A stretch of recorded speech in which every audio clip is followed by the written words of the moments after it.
Menari bukan sekedar perihal pentas seni pertunjukan atau keterampilan. Menari bukan sekedar perihal gender atau warisan. Namanya Prabowo Hanifianto. Sosoknya adalah seorang pegiat seni tari tradisional. Menurutnya, menari adalah meditasi. Beranjak perkembangan Indonesia di era informatika saat ini, tari tradisional Indonesia mulai surut pasang. Tentunya cenderung surut. Khususnya di Jakarta sendiri, generasi mudanya mayoritas tak banyak yang meminati atau bahkan tak lagi mengenal tari tradisional.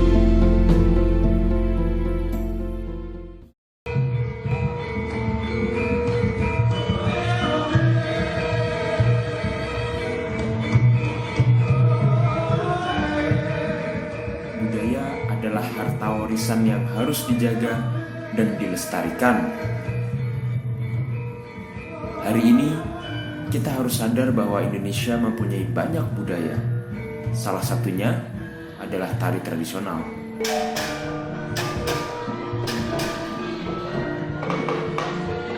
Jadi gua itu udah nari dari sejak kelas 3 SD. Itu kira-kira gua umur 8 atau 9 tahun. Jadi hitung aja tuh, berarti sekarang gue sekarang tahun ini umur 23.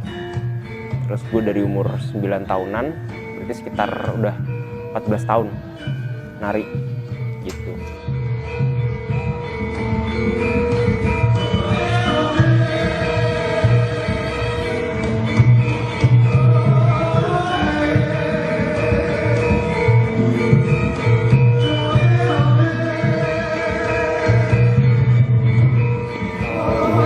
Gue sendiri sih biasanya sih nari Jawa, nari yang klasik ya.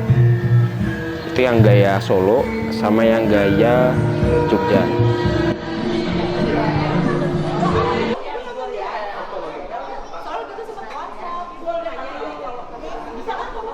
Kalau kita ngomongin ngebahas tari tradisi ya, karena kan yang beragam itu kan tari tradisinya kalau di Indonesia. Jadi kalau tari Jawa dan tari-tari tradisi itu kan tiap-tiap daerah itu kan beda-beda.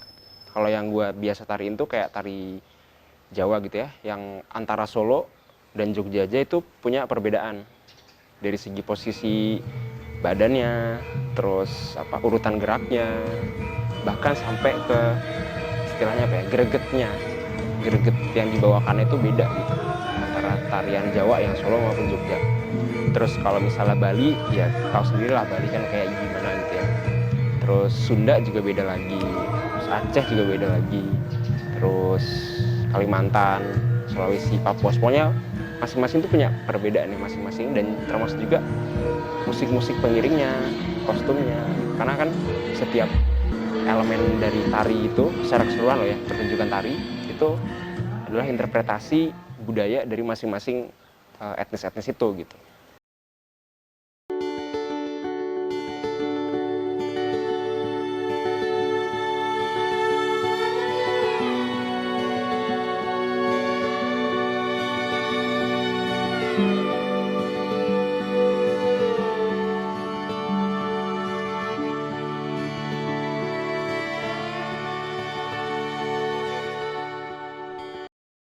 Ya, jadi ceritanya cukup unik juga sih. Kan basicnya gue tuh nari sebagai penari Jawa ya, penari tradisi. Tari klasik Jawa, gaya Solo.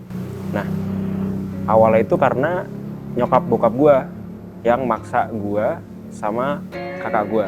Awalnya kakak gue dulu sih.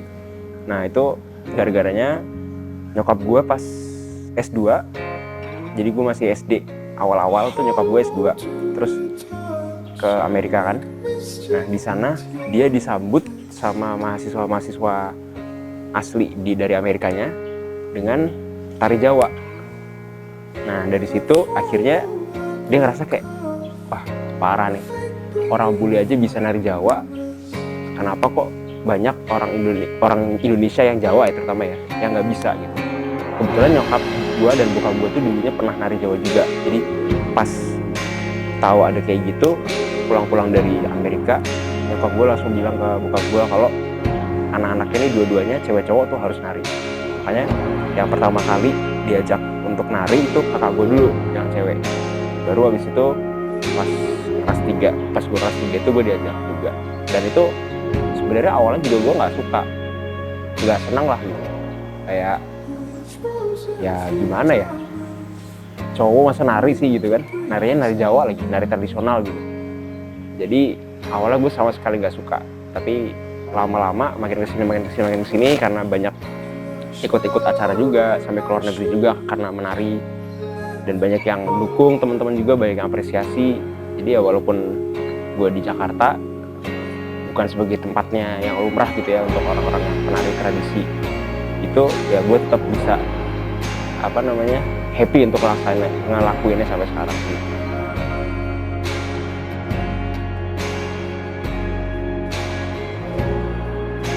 Ya jadi kalau gue itu yang jelas yang gue kuasain banget itu tari tradisi, itu khususnya tari klasik Jawa, gaya Solo sama gaya Jogja.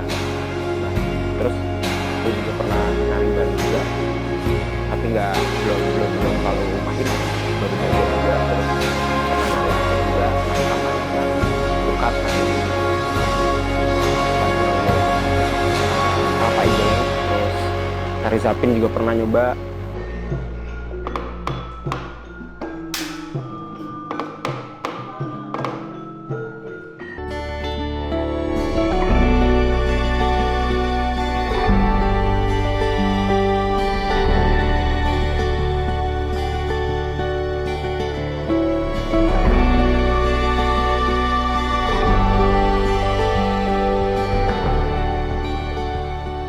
Cinta membutuhkan upaya.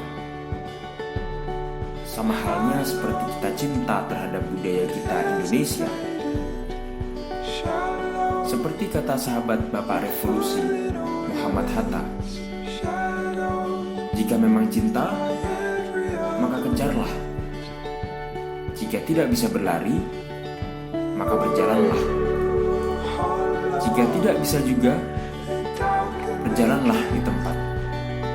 Setidaknya kau tidak diam. In every other shade.